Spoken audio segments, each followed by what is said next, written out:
흔히 발생하는 여러 상황에서의 커뮤니케이션을 한번 알아보도록 하겠습니다. 제가 이제 차근차근 자료를 보시면서 설명을 해드리도록 하겠습니다. 자, 이럴 때는 이제 우리가 이렇게 하시는 게 맞는데요. 첫 번째로 전원을 받아서 처리하는 방법들이 있습니다. 우리가 전원을 받았을 때는 우선 내용을 메모를 하셔야 됩니다.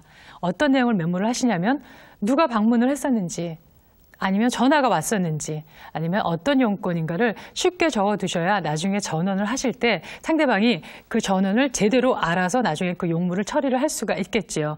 그리고 누가 방문을 했을 경우에는 그 명함을 받아서 잘 전해주시는 것이 이 전환자의 바른 어떤 역할이라고 할 수가 있겠습니다. 자, 두 번째는요, 상대의 이름, 용건의 내용, 그리고 전원의 필요성 등을 확인을 잘 하셔야 되는 거 뭐 당연하겠죠.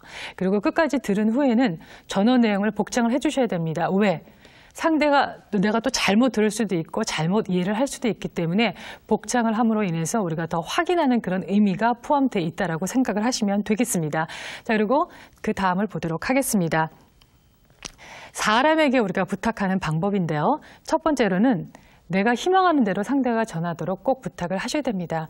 그러기 위해서는 어떻게 하셔야 되냐면 나의 이야기에 확신을 가질 수 있도록 그 내용에 관해서 정확하게 숙지하시는 것이 중요합니다. 내가 그 이야기를 잘 알아야만 상대방에게 잘 전달을 하실 수 있지 않겠습니까? 자, 그리고 두 번째로 본다면은요, 상대가 나에게 호의를 가지도록 하셔야 됩니다. 그러기 위해서는 상대가 기뻐하는 말을 사용을 하셔야 되고요. 상대의 마음을 부드럽게 해주시기 위해서는 상대를 편안하게 해주셔야 됩니다. 자, 그게 가장 더 중요하다고 할 수가 있겠고요. 세 번째는 나의 의견과 행동에 대해서 찬성을 얻는 것이 아주 중요하다고 할 수가 있겠습니다. 자, 그러자면은 상대의 감정을 우리가 움직일 수 있어야 되고요. 또 상대의 이익을 생각을 해주셔야만 된다는 거죠. 그리고 이제 상대의 충고를 잘 듣는 방법이 있는데요. 우리가 조직 생활을 하다 보면 상대방들이 나에게 아주 좋은 의미로서 충고를 해주시는 경우가 있는데 사실 충고를 들어서 기분을 좋아하는 사람들은 없겠죠. 그러나 입에 쓴 약이 우리가 몸에 좋다고 하듯이 그 충고를 해주는 사람들은 굉장한 결심을 하고 해주시는 거고요. 그 충고를 달게 받았을 때 내가 더 한층 클 수 있지 않나 싶습니다. 그래서 충고를 잘 듣는 방법은 고분고분하게 상대가 말하는 것을 잘 들어주시는 거. 여러분 경청이라고 하죠. 특히 이런 충고야말로 경청했을 때 그 효과가 크다고 할 수가 있겠습니다. 그리고 맞장구를 쳐라. 여러분들이 맞장구를 치지 않고요. 묵묵히 듣고 있으면 충고자는 내 얘기를 묵살하네. 아니면 나에게 반항심을 갖고 있건 다시는 충고하지 않을 거야. 이런 생각을 할 수가 있기 때문에 맞장구를 침으로 인해서 정말 충고를 내가 고맙게, 달게 잘 받고 있다. 정말 기분 좋게 듣고 있다는 것을 느끼게 해주셔야 된다는 게 굉장히 중요합니다. 그리고 우리가 세 번째를 보면은요. 자, 그렇다고 생각합니다. 잘 알겠습니다. 반성하여 고치겠습니다. 말씀해 주셔서 정말 감사합니다라는 멘트를 꼭 해주시면 더욱더 상대가 충고해 준다는 어떤 보람을 느낄 수가 있겠죠. 그리고 이미 알고 있으니까 염려하지 말고 이야기하십시오. 돌봐주셔서 정말 감사합니다. 라고 이제 상대방에게 고분고분하게 응답을 해주시면 정말 바람직한 충고를 듣는 방법이 되겠습니다.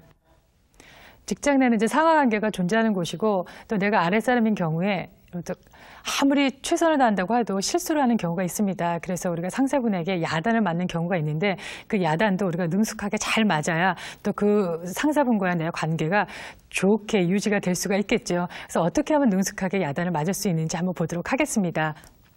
첫째로 변명을 하지 말라. 자, 야단맞는 도중에 그렇지만 하지만 등의 이렇게 변명은 핑계일 뿐이라고 느껴지기 때문에 바른 대답으로 인정이 되지 않습니다. 상대를 굉장히 화나게 할 뿐이기 때문에 절대 변명을 하지 마셔야 되고요. 자, 두 번째를 보면 맞장구를 이것도 마찬가지로 맞장구를 잘 쳐주셔야 됩니다. 이때 맞장구는 네, 예, 잘 알겠습니다.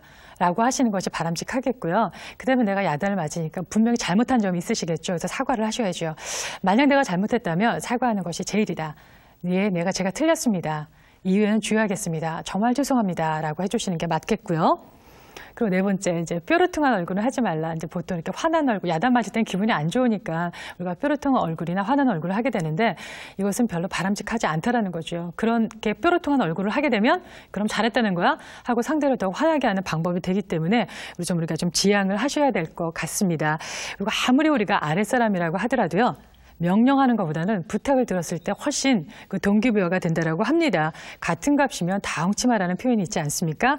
그래서 남아프리카에 어떤 이제 그 정밀기기를 만드는 공장장님이 계셨는데 굉장히 큰 오더를 받았습니다. 근데 이것을 납기일에 맞출 수가 없는 그런 상황이었습니다. 그렇지만 꼭 하고 싶었어요. 그래서 직원을 모아두고 이거 해! 이때까지 날짜를 맞춰 그런 것이 아니라 그분들한테 나 이런 오더를 받았는데 일을 정말 하고 싶다.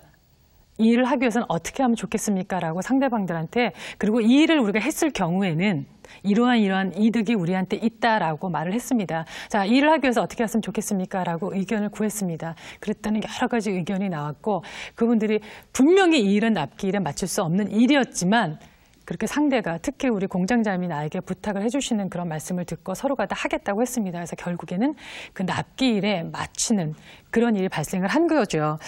그래서 이런 게 바로 셀프 모티베이션이 아닐까 싶습니다. 스스로 동기부여를 한다고 하는 것은 명령하고 이걸 해라고 하는 것보단 그분으로 하여금 할 수 있게끔 뭔가 우리가 부탁을 했을 때 훨씬 부가가치가 높다라는 거죠.